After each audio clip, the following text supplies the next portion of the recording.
વાવમાં ચૂંટણીનો ગરમાવો, તીર્થગામ બેઠક પર કોંગ્રેસનું શક્તિ પ્રદર્શન, શાતાબેન ઠાકોર મેદાનમાં.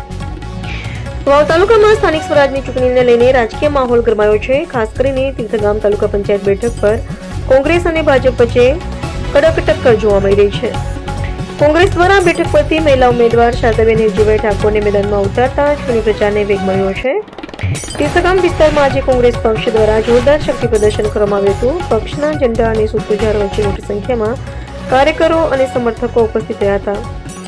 ઉમેદવાર શારદાબેન ઠાકોરે ગામડે ગામડે ફરીને મતદારો સાથે સાદો સંપર્ક સાધ્યો હતો અને જનસમર્થન મેળવવાનો પ્રયાસ કર્યો હતો.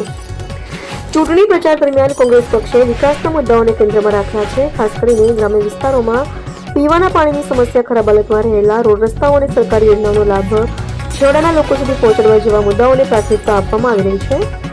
આ પ્રસંગે શારદાબેન ઠાકોરે જણાવ્યું હતું કે તીર્થગામ વિસ્તારનો સર્વાંગી વિકાસ કરવો તેમનો મુખ્ય હેતુ છે. લોકોના પ્રશ્નોને પ્રાથમિકતા આપીને તાત્કાલિક ઉકેલ લાવવાનો તેનો સંકલ્પ ધરાવે છે.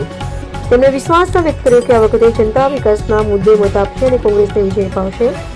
સ્થાનિક સ્તરે ચૂંટણીનો માહોલ ગરમાતા રાજકીય પક્ષો દ્વારા પ્રચાર વધુ તેજ બનાવવામાં આવી રહ્યો છે, જેના કારણે આગામી દિવસોમાં તીર્થગામ બેઠક પર રોમાંચક મુકાબલો જોવા મળશે. અહેવાલ રાણાભા પારેગી, થરાદ.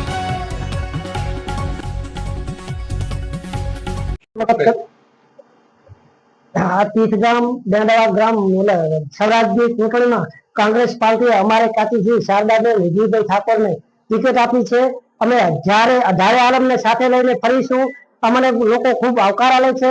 અમને 100% વિશ્વાસ છે કે આ સીટ અમે બહુ લીડથી જીતીશું અને જે અમારી જ્યાં જરૂર પડે ત્યાં અમે તૈયાર જ છે. અમે હજારો કામ કરીશું. કોઈ લાઈન હોય, ગટર લાઈન હોય, પાણીની લાઈન, રોડ હોય, કોઈ બી વિકાસના કામ હોય તે અમે કરવા માટે સહમત છે અને અમે વિશ્વાસ મૂકી અને હજારો ટકા કામ કરીશું.